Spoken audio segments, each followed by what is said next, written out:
আসসালামু আলাইকুম রহমতুল্লাহ। প্রিয় দর্শক, রাসূল সাল্লাল্লাহু আলাইহি সাল্লাম একদিন সাহাবায়ে কেরামের সামনে বইসা ওয়াজ করতেছেন। সেই সময় সাহাবায়ে কেরাম হঠাৎ একটা আওয়াজ পাইছেন। রাসূল সাল্লাল্লাহু আলাইহি সাল্লাম সাহাবাদেরকে বললেন, তোমরা কি একটা আওয়াজ পেয়েছো?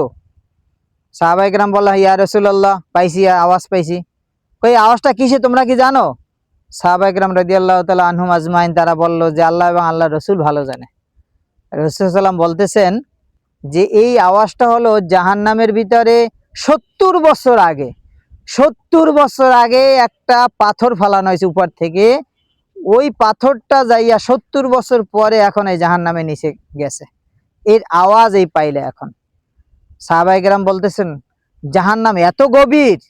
রাসূল সাল্লাল্লাহু আলাইহি ওয়াসাল্লাম বলতেছেন, হ্যাঁ, এর চেয়েও বেশি গভীর জাহান্নাম।